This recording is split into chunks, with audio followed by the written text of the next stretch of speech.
बच्चों ये JEE main 2023 का क्वेश्चन है। Stone is projected at an angle 30 degree to the horizontal.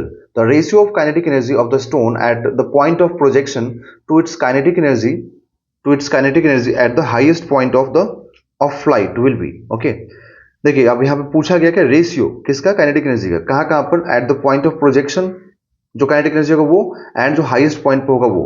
ठीक है, तो मान लीजिए किसी भी ऑब्जेक्ट को आप प्रोजेक्ट करते हैं, है ना, इस तरीके से किसी भी ऑब्जेक्ट को, किसी प्रोजेक्टाइल को प्रोजेक्ट करते हैं आप, है ना, तो मान लीजिए यहां पर आपने यू स्पीड से प्रोजेक्ट किया, ठीक, और 30 डिग्री, तो टॉप मोस्ट पॉइंट पे तो वर्टिकल कंपोनेंट तो जीरो हो जाता है, टॉप मोस्ट पॉइंट पे सिर्फ क्या होता है, horizontal component, and through out journey जो हॉरिजॉन्टल कंपोनेंट है वो सेम रहता है।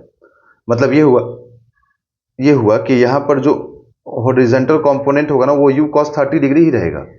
ठीक है, तो आप यहां पर इनिशियल काइनेटिक एनर्जी क्या बोलेंगे, पॉइंट ऑफ प्रोजेक्शन के टाइम पे हाफ m u स्क्वायर। ठीक है, पॉइंट ऑफ प्रोजेक्शन पे, एंड टॉप मोस्ट पे क्या बोलेंगे, तो टॉप मोस्ट पे तो सिर्फ और सिर्फ वेलोसिटी यही है ना, या स्पीड वही है, तो आप लिखेंगे यहां पर कि टॉप मोस्ट को पॉइंट p मान लीजिए। ठीक है, पॉइंट p जिसको फाइनल भी बोल सकते हैं हम लोग, तो क्या लिखेंगे, half into m into u cos 30, क्योंकि जो वहां पे स्पीड है उसी के अकॉर्डिंग काइनेटिक एनर्जी भी आएगा। ठीक है, तो आप यहां से लिखेंगे KI upon K final, that is KP, K final का मतलब KP से हो गया, तो half m u square upon half m u square, cos 30 का वैल्यू √3/2 होता है, तो उसका √3/2 का होल स्क्वायर कर दीजिए, तो ये कैंसिल हो गया।